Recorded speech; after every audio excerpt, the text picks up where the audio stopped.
नमस्कार दोस्तों, आप देख रहे हैं इंडियाज़ डेली ब्रीफ और मैं हूं सुशांत सुमन।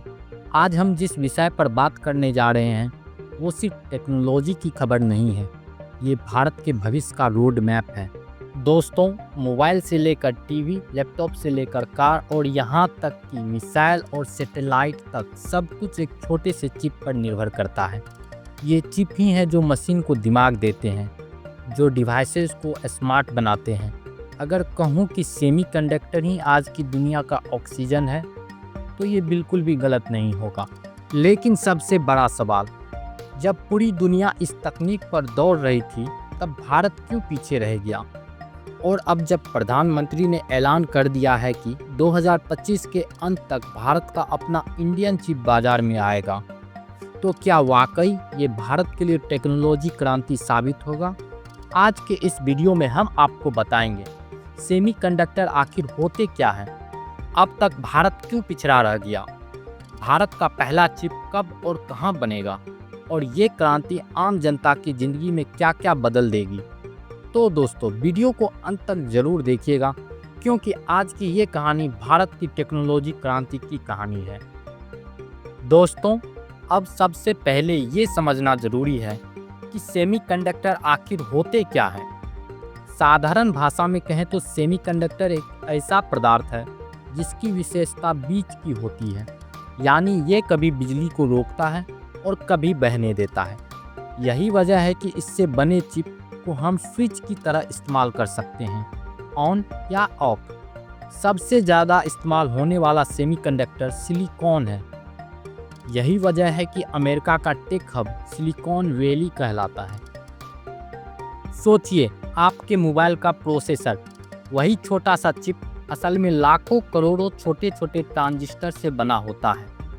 ये ट्रांजिस्टर माइक्रो स्विच की तरह काम करते हैं, ऑन या ऑफ।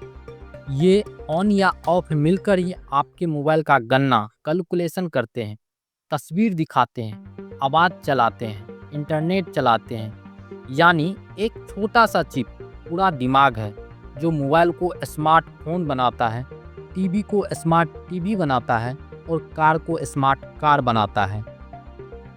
आपके हाथ में पकड़े मोबाइल से लेकर आपके एटीएम कार्ड तक, घर में smart TV, AC, washing machine सब सेमीकंडक्टर से चलते हैं। यहाँ तक कि आजकल के कारों में 500 से ज़्यादा चिप लगे होते हैं।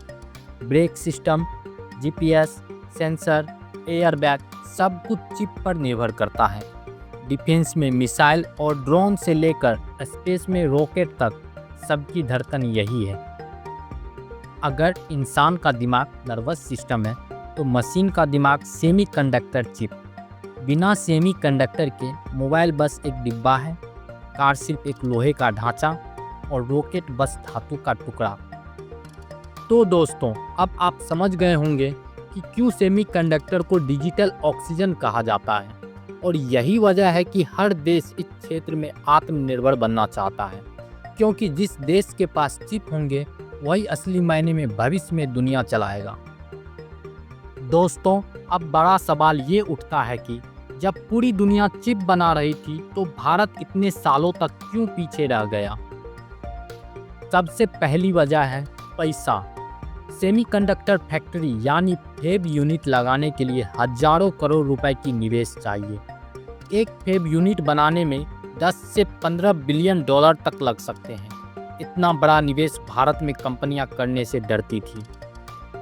सेमीकंडक्टर बनाने के लिए सिर्फ पैसा नहीं बल्कि हाईटेक मशीनें और रिसर्च भी चाहिए। यूरोप और अमेरिका में 1960-70 के दशक में ही रिसर्च हो रही थी। ताइवान और दक्षिण कोरिया ने 1980 में ही इस क्षेत्र में कदम रख लिया, लेकिन भारत उस समय रिसर्च पर उतना ध्यान नहीं दिया। हमारे आईटी और इंजीनियर तो जरूर आगे थे, लेकिन उन्हें रिसर्च का उतना सपोर्ट नहीं मिला। सेमीकंडक्टर बनाने के लिए चाहिए 24 घंटे बिजली, अत्याधुनिक पानी शुद्धिकरण सिस्टम और क्लीन रूम जैसा वातावरण जहां एक धूल का कण भी न जाए। भारत में लंबे समय तक बिजली कटौती और कमजोर इंफ्रास्ट्रक्चर एक बड़ी समस्या रही। सरकारें बदलती रही, योजनाएं आती रही, लेकिन सेमीकंडक्टर इंडस्ट्री को लेकर कभी ठोस पॉलिसी नहीं बनी। 2007 में भारत ने पहली बार फेब यूनिट लगाने का प्रस्ताव रखा, लेकिन पॉलिसी सपोर्ट और निवेशकों की कमी की वजह से वो सपना पूरा नहीं हो पाया। भारत ने आसान रास्ता अपनाया, विदेशों से चिप खरीदो और यहीं पर मोबाइल और टीवी असेंबल कर लो। यानी हम मैन्युफैक्चरिंग में तो आगे बढ़ गए, लेकिन कोर टेक्नोलॉजी यानी सेमीकंडक्टर में पीछे रह गए। सोचिए दोस्तों, भारत दुनिया का सबसे बड़ा मोबाइल बाजार है। हम सालाना करोड़ों स्मार्टफोन खरीदते हैं, लेकिन उनमें लगने वाला दिल यानी चिप सब बाहर से आता है। यही हमारी सबसे बड़ी मजबूरी रही है। तो भारत इसीलिए पीछे रह गया क्योंकि हमारे पास पैसा नहीं था, टेक्नोलॉजी भी नहीं थी और सरकार की नीतियां भी देरी से आई। लेकिन अब हालात बदल रहे हैं। भारत ने तय कर लिया है कि अब हम सिर्फ असेंबली लाइन में नहीं रहेंगे, बल्कि भविष्य के टेक्नोलॉजी के निर्माता बनेंगे। और इसी दिशा में आया है वो बड़ा ऐलान, भारत का पहला सेमीकंडक्टर चिप। दोस्तों, अब आते हैं उस बड़ी खबर पर जिसने पूरी दुनिया का ध्यान भारत की तरफ खींच लिया है। प्रधानमंत्री ने हाल में ही ऐलान किया है कि साल 2025 के आखिरी तक भारत का पहला स्वदेशी सेमीकंडक्टर चिप तैयार होगा। ये ऐलान सिर्फ एक प्रोजेक्ट नहीं, बल्कि भारत के भविष्य की घोषणा है। गुजरात और तमिलनाडु में बड़े पैमाने पर सेमीकंडक्टर फैब्स यूनिट्स बनाई जा रही है। इस फैब्स में हजारों इंजीनियर और टेक्नीशियन काम करेंगे। सरकार ने इसके लिए $10 बिलियन लगभग 80,000 करोड़ रुपए का प्रोत्साहन पैकेज घोषित किया है। अभी तक भारत को हर साल अरबों डॉलर खर्च करके विदेश से चिप मंगवाने पड़ते थे, लेकिन अगर अब हम अपने चिप खुद बनाएंगे तो ये पैसा यही निवेश होगा, लाखों नई नौकरियां निकलेगी और सबसे बड़ी बात, भारत टेक्नोलॉजी के मामले में आत्मनिर्भर बनेगा। सोचिए दोस्तों, जो भारत आज तक मोबाइल और टीवी बनाने के लिए विदेश से चिप मंगाता था, वो भारत अब अपनी फैक्ट्री में अपने इंजीनियरों को दिमाग से दुनिया के लिए चिप बनाएगा। ये ऐलान सिर्फ टेक्नोलॉजी का नहीं, ये ऐलान है आत्मनिर्भर भारत का, जहां हम सिर्फ उपभोक्ता नहीं बल्कि निर्माता बनेंगे। आज की तारीख में ताइवान TSMC कंपनी दुनिया की सबसे बड़ी चिप निर्माता है। अमेरिका, जापान, साउथ कोरिया और चीन भी इस रेस में बड़े खिलाड़ी हैं। लेकिन समस्या ये है कि दुनिया की 70% से ज़्यादा चिप सिर्फ ताइवान में बनती है। यानी अगर ताइवान पर कोई राजनीतिक संकट या युद्ध होता है तो पूरी दुनिया की सप्लाई चेन हिल जाएगी। भारत इस मोनोपोली को तोड़ेगा और एक नया सेट सप्लाई सेंटर बनेगा। अमेरिका और यूरोप पहले से ही भारत को सपोर्ट कर रहे हैं क्योंकि वो चीन और ताइवान पर निर्भरता कम करना चाहते हैं। भारत की लोकतांत्रिक व्यवस्था, यहाँ के यंग टैलेंट विदेशी कंपनियों को यहाँ निवेश करने के लिए आकर्षित कर रहे हैं। इंटेल, AMD, माइक्रोन जैसी दिग्गज कंपनियां भारत के साथ प्रोजेक्ट पर चर्चा कर रही है। माइक्रोन ने गुजरात में सेमीकंडक्टर असेंबली और टेस्टिंग यूनिट भी लगाना शुरू कर दी है। ये सब दिखलाता है भारत को अब सिर्फ ग्राहक नहीं बल्कि पार्टनर भी माना जा रहा है। दोस्तों, इसे ऐसे समझिए, जिस दिन भारत का पहला चिप बनेगा उस दिन न सिर्फ भारत बल्कि पूरी दुनिया चैन की सांस लेगी, क्योंकि टेक्नोलॉजी का ये नया केंद्र एशिया में बैलेंस बनाएगा और ये बैलेंस ही आने वाले समय में दुनिया की इकोनॉमी और राजनीतिक दोनों को दिशा देगी। अब सबसे अहम सवाल, भारत में चिप बनने से आपकी और मेरी जिंदगी पर क्या असर होगा? क्योंकि अगर कोई टेक्नोलॉजी आम आदमी तक न पहुंचे तो उसका असली फायदा अधूरा ही रह जाता है।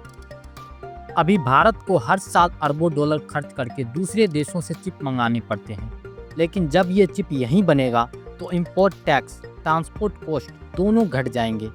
इसका सीधा फायदा जनता को मिलेगा।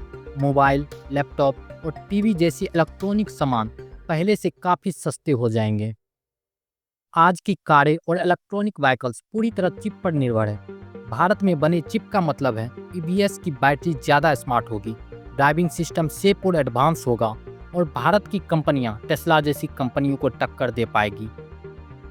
अस्पतालों में इस्तेमाल होने वाले MRI machine, CT scanner, robotic surgery tool सब चिप पर चलते हैं। भारत में बने सस्ते और भरोसेमंद चिप का मतलब है इलाज की मशीनें सस्ती होगी, गाँव-गाँव तक हेल्थ टेक पहुँचेगी और मिडिल क्लास को राहत मिलेगी।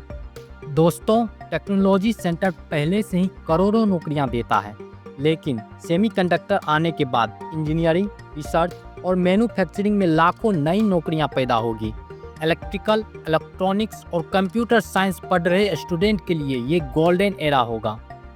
जब भारत का अपना चिप होगा तब 5G से 6G, आर्टिफिशियल इंटेलिजेंस से रोबोटिक्स, हर चीज़ की स्पीड और स्कोप कई गुना बढ़ जाएगी। यानी डिजिटल इंडिया अब स्लोगन नहीं रहेगा बल्कि ग्राउंड रियलिटी बन जाएगा।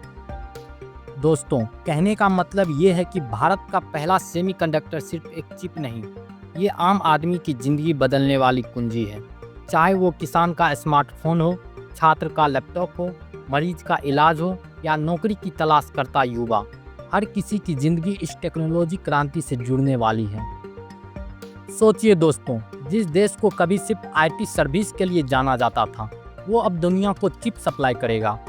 जिस तकनीक को पाने के लिए हम विदेशी कंपनियों पर निर्भर थे, अब वो तकनीक हमारे ही इंजीनियर, हमारे ही वैज्ञानिक और हमारे ही कारखाने तैयार करेंगे।